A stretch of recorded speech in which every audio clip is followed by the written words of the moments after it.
ابھی آپ کو براہ راست لے چلیں گے مسلم لیگ نون کے صدر شہباز شریف اس وقت گفتگو کر رہے ہیں۔ چیلنجز کا سامنا ہے ہم سب کو، خارجی چیلنجز کا سامنا ہے ہم سب کو، تو جس مقصد کے لیے پاکستان معرض وجود میں آیا تھا 76 سال بعد، یقیناً ہمیں اس بات کا احساس ہے اور ہونا بھی چاہیے کہ وہ جو اہداف تھے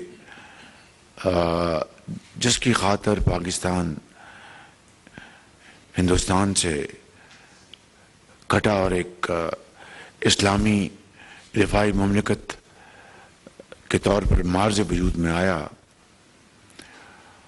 وہ اہداف، وہ خواب ہنوز ابھی تک وہ شرمندہ تعبیر نہیں ہو سکے۔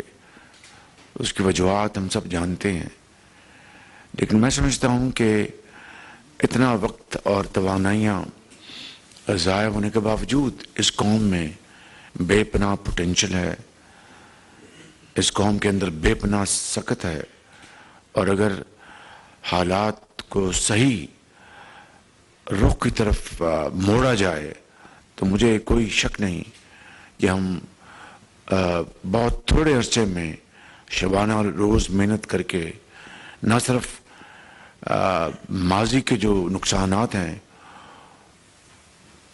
ان کی کمپنسیشن ہو جائے گی، بلکہ پاکستان اگلے آنے والے وقتوں میں اقوام عالم میں سر اٹھانے کے قابل ہوگا۔ Easier sad then done, no doubt, لیکن دنیا کی تاریخ، ماضی کی، عصر حاضر کی اس بات کی گواہ ہے کہ جب بھی بعض قوموں کے اوپر مصیبت نازل ہوئی، ان کے اوپر حالات تنگ ہوئے، جنگ و جدل ہوئی، تو جن قوموں کے اندر حمیت نام کی چیز تھی، جن قوموں کے اندر ایک کمٹمنٹ تھی کہ ہم نے شکست نہیں ماننی اور اس شکست کو محنت سے اپنی کامیابی میں تبدیل کرنا ہے، تو ایسا ہوا۔ جاپان کی مثال آپ کے سامنے ہے، جرمنی کی مثال آپ کے سامنے ہے، چین کو دیکھ لیں جس نے 2 سال بعد آزادی کی آنکھ کھولی پاکستان کے، وہ کہاں پہنچ چکا۔ 70 کی دہائی میں ہمارے جو معاشی ترقی کے جو اشاریے تھے وہ چین سے بہتر تھے۔ آپ دیکھیں کہ 90 کی دہائی میں پاکستان ہندوستان کے مقابلے میں کئی حوالوں سے بہتر تھا، ہماری کرنسی ان کی کرنسی سے زیادہ مضبوط تھی۔ تو پھر آخر کیا ایسا ہوا جس کی بنا پر ہم آج دنیا میں معاشی دوڑ میں بہت پیچھے رہ گئے، اور نہ صرف قرب و جوار میں بلکہ دوسرے علاقوں میں بھی بعض قومیں ہم سے بہت آگے نکل چکی ہیں۔ یہ ہے وہ چھپتا ہوا سوال جو کہ میں سمجھتا ہوں کہ آج جن کو اللہ تعالیٰ نے ان 76 سالوں میں یہ اختیار دیا تھا کہ وہ قوموں کی تقدیر، وہ اس قوم کی تقدیر بدلیں گے، یہ ان کے اوپر یہ اس کا جواب بنتا ہے بشمول میرے۔ مگر میں سمجھتا ہوں کہ ماضی میں رونے دھونے سے کچھ نہیں بنتا، بلکہ وہ وقت کا ضیاع ہے۔ ماضی میں جھانک کر، ماضی سے سبق حاصل کر کے اگر ہم آگے بڑھنے کا تہیہ کریں تو میرے نزدیک وہ ایک بہت ایک ایسا فیصلہ ہوتا ہے کسی بھی قوم کے لیے جو اس کو بالآخر ترقی سے ہمکنار کرواتا ہے۔ اس میں کوئی شک نہیں کہ راستے میں بہت خاردار راستے ملتے ہیں، بہت مشکل چیلنجز آتے ہیں، سمندر نما مشکلات کا سامنا ہوتا ہے، ہمالیہ نما چیلنجز کا مقابلہ ہوتا ہے، سامنا ہوتا ہے، لیکن اس کا اگر مقابلہ عزم صمیم کے ساتھ کیا جائے، with unity of thought and action کیا جائے، اور قدم ملا کر قدم آگے بڑھا جائے تو کوئی وجہ نہیں کہ پاکستان بھی انشاءاللہ جلد اپنا کھویا ہوا مقام حاصل کر سکتا ہے اور سر اٹھا کر اقوام عالم میں چل سکتا ہے۔ اس کے لیے ایک ہی شرط ہے کہ ہم اپنی ذاتی جو ہمارے مفادات ہیں، پرسنل جو ہمارے جو اختلافات ہیں، ان سے بالا تر ہو کر ہم یکسوئی کے ساتھ اختلافات کا خاتمہ کر کے آگے بڑھیں گے تو انشاءاللہ کامیابی ہمارے قدم چومے گی۔ میں ان الفاظ کے ساتھ بطور ایک ابتدائی کہ آپ کا شکریہ ادا کرتا ہوں، and I will now open this house for free and frank discussion. Shahbaz sahab, Tajammul Bukhari Urdu point سے، تو دو سوال ہیں چھوٹے چھوٹے آپ سے۔ پہلا سوال یہ کہ 2018 میں مسلم لیگ نون کا موقف تھا کہ آر ٹی ایس کو بٹھا کے ایک جماعت کی حکومت بنائی گئی، جس کے بعد ووٹ کو عزت دو کا بیانیہ جو ہے وہ سامنے آیا، لیکن 2024 میں اسی جماعت کو دبا کے اور مسلم لیگ نون اکیلے ریس میں دوڑ رہی ہے، تو ایسے میں ووٹ کو عزت دو کے بیانیے کا کیا ہوگا؟ اور دوسرا سوال آپ سے یہ ہے کہ مریم نواز اور حمزہ شہباز میں سے وزیر اعلیٰ پنجاب کے لیے موزوں امیدوار کس کو سمجھتے ہیں؟ اور اس کے ساتھ یہ بھی بتائیے گا کہ جیسے جیسے دن گزرتے جا رہے ہیں تو بلاول بھٹو زرداری کی بد تہذیبی میں اضافہ ہوتا جا رہا ہے، اس کی کیا وجہ سمجھتے ہیں؟ بہت شکریہ۔ پہلی بات تو یہ ہے کہ 2018 میں جو آر ٹی بٹھایا گیا وہ ایک سوچے سمجھے ایک پلان کے مطابق کیا گیا۔ وہ اس لیے کہ 2018 میں 20 گھنٹے کی لوڈ شیڈنگ ختم ہو چکی تھی، پاکستان ترقی کی شاہراہ پر تیزی سے سفر طے کر رہا تھا، تعلیم اور علاج کے میدان میں انقلابی تبدیلیاں لائی جا چکی تھیں۔ چونکہ میاں نواز شریف کا مینڈیٹ 2013 سے لے کے 18 تک بنیادی طور پر فیڈرل گورنمنٹ آف پنجاب میں تھا، تو میں یقین اسی کی بات کروں گا۔ البتہ بلوچستان میں ہماری مخلوط حکومت تھی جس کو آپ کو پتہ ہے ختم کر دیا گیا۔ زراعت کے میدان میں اور صنعت و حرفت کے میدان میں انقلابی قدم اٹھائے جا چکے تھے۔ نوجوان نسل کو کلاشنکوف نہیں، جس طرح میں ہمیشہ کہتا ہوں، بلکہ ان کے ہاتھ میں لیپ ٹاپس دیے گئے، اور لاکھوں لیپ ٹاپس اربوں روپے کی لاگت سے جو ذہین فتین اور جو حقدار تھے ان کو لیپ ٹاپ دیے گئے۔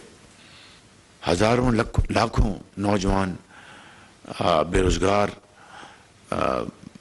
نوجوانوں کو روزگار سکیم کے تحت ان کو جابز دی گئیں، جاب اپرچونٹیز دی گئیں۔ یہ ہے وہ مختصراً خاکہ جو 2013 سے لے کے 18 تک، اور آر ٹی ایس کے باوجود بھی ہم جیت چکے تھے۔ اس کے بعد آر ٹی ایس کے بعد پھر آپ کو یاد ہوگا اس رات پولنگ ایجنٹس کو نکالا گیا اور ٹھپے لگائے گئے اور جیت کو شکست میں بدلنے کی ایک بڑی ایک شرمناک سازش کی گئی۔ اب جو آپ کہہ رہے ہیں یہ ہم نے نہیں کیا، یہ الیکشن کمیشن اور سپریم کورٹ کا فیصلہ ہے، اور وہ سپریم کورٹ کی جو پروسیڈنگز ہیں وہ لائیو ٹیلی کاسٹ ہوئی، اور قوم نے دیکھا کہ جو سوالات کیے گئے آپ کے پاس یہ ثبوت ہے وہ نہیں تھا، آپ کے پاس فلان ڈاکومنٹ ہے وہ نہیں تھا۔ ایک میں تو ان کو کبھی ملا نہیں، میں نے خود دیکھا کہ وہ ایس ایس بابر یا بابر اکبر ایس بابر تھے، thank you, Akbar S Babar. ان سے بینچ نے پوچھا کہ ان کو آپ نے سسپینڈ کر دیا. ان کے وکیل نے کہا جی ہاں. ان کو جی ثبوت دیجیے، ثبوت نہیں تھا. اور اس طرح کی بے شمار چیزیں. پوائنٹ یہ ہے کہ یہ لیگل ریکوائرمنٹس لیگلی اپنے جو الیکشن کمیشن کا جو ہے اس کے تحت جو انٹرا پارٹی الیکشن کرانے، وہ ہم نے تو نہیں کرانے تھے، وہ تو پی ٹی آئی نے کرانے. تو ووٹ کو عزتوں کی جو بات ہے، اگر آپ مجھے ووٹ دیتے ہیں، جو کہ انشاءاللہ آپ دیں گے تو وہ جو میں نے آپ سے جو ایک وعدہ کیا کہ 20 گھنٹے کی بجلی میں انشاءاللہ ختم کرنے کی پوری کوشش کروں گا، تو اگر وہ ختم ہو گئی، جو کہ ہوئی، یا ایک 70% یا 80% بھی ختم ہو جاتی، تو وہ آپ کی جو ایکسپیکٹیشن کی اس کی پاسداری ہے. اسی کو ووٹ کی عزت کہتے ہیں. Thank you. سر میرا سوال یہ ہے کہ الیکشن کے بعد دوبارہ پیپلز پارٹی کے ساتھ مل کے گورنمنٹ بنائیں گے، اور آپ نے کہا تھا کہ ماضی میں کہ 30 سال سے اسٹیبلشمنٹ کا میں آنکھ کا تارا ہوں، تو کیا ابھی بھی آنکھ کے تارے ہیں آپ ان کے، اور کیا وہ اقتدار میں لائیں گے آپ کو؟ یہ محترمہ، یہ جب سوال ہوا تھا، یہ میں نے نہیں کہا تھا.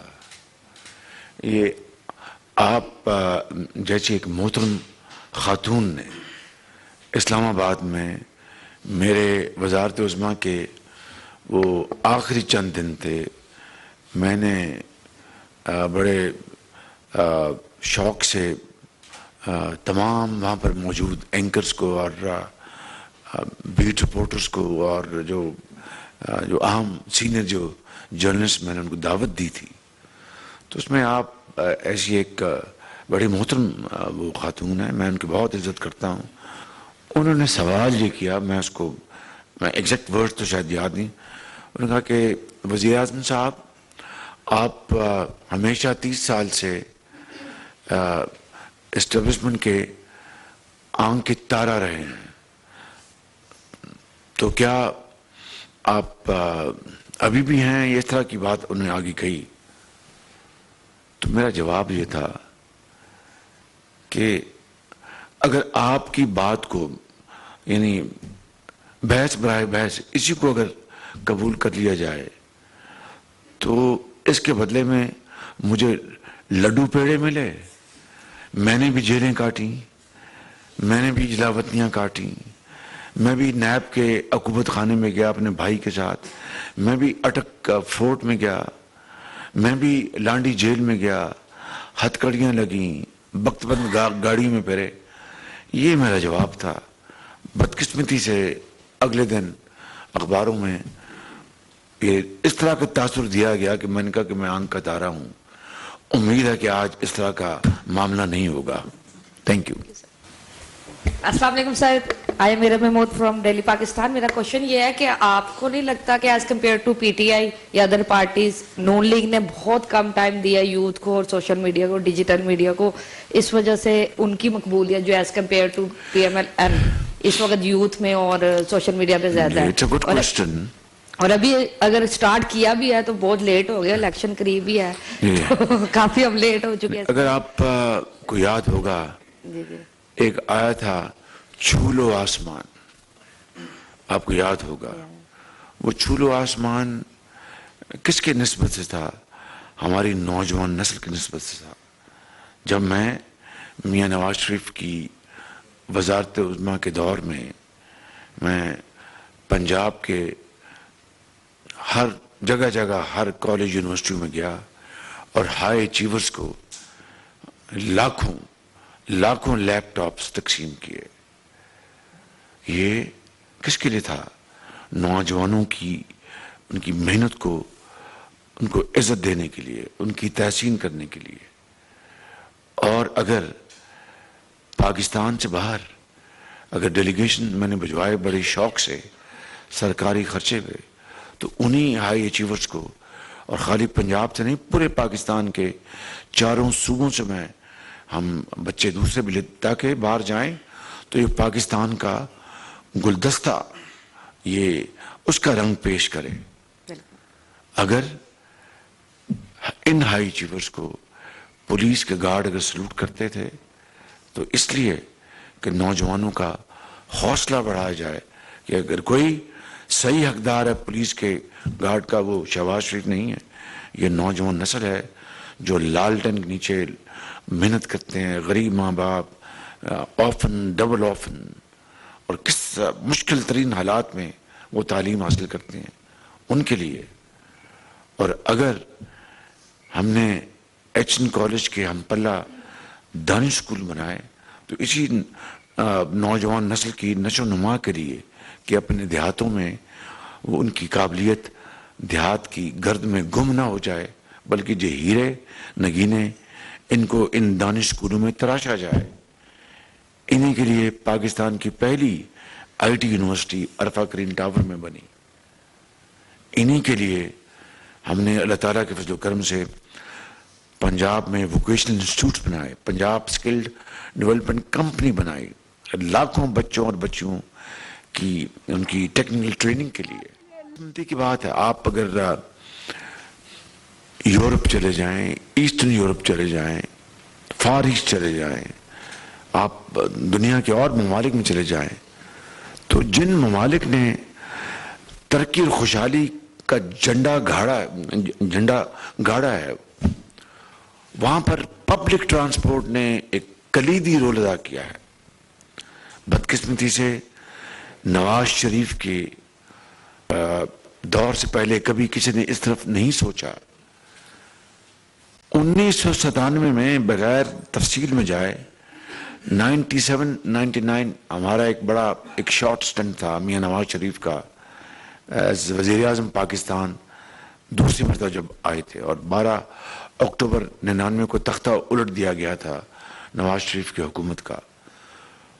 تو ہم جیل جا رہے تھے اور وہاں سے کوریا سے پہلی کھیپ آ رہی تھی ایئر کنڈیشن ڈیوو بسز کی, اور ہم جیل میں تھے اور ڈیوو بسز چلنا شروع ہو گئی تھی لاہور میں. یہ تھا ویژن نواز شریف کا پبلک ٹرانسپورٹ کے حوالے سے. اور اس کے بعد جب 2008 میں اللہ نے موقع دیا تو یہ ہم نے لاہور کی میٹرو بنائی.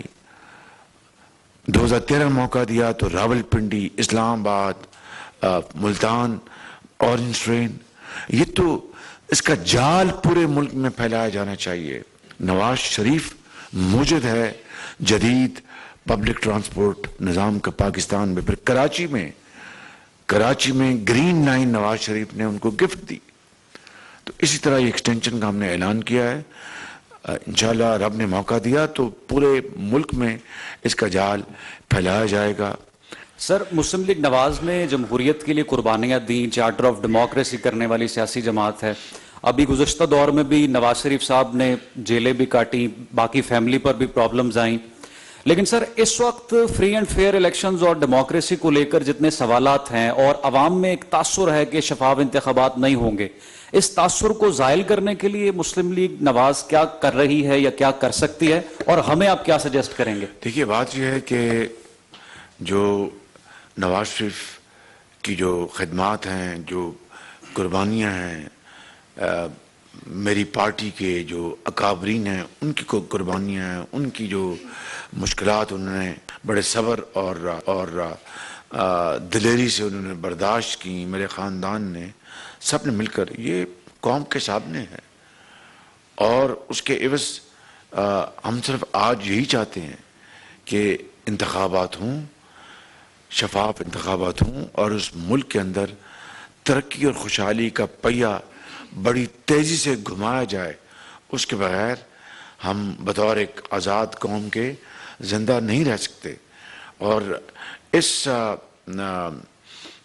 اس پوائنٹ میں جبکہ میرے بڑے بھائی نے سیاست میں 40 سال کا اتار چڑھاؤ دیکھا ہے, میں نے بھی ان کو ایز مائی لیڈر ان کو فالو کیا اور یہ سب کچھ دیکھا, مشکلات دیکھیں, تکالیف دیکھیں, جلاوطنیاں دیکھیں, جیلیں دیکھیں, عقوبت خانے دیکھے.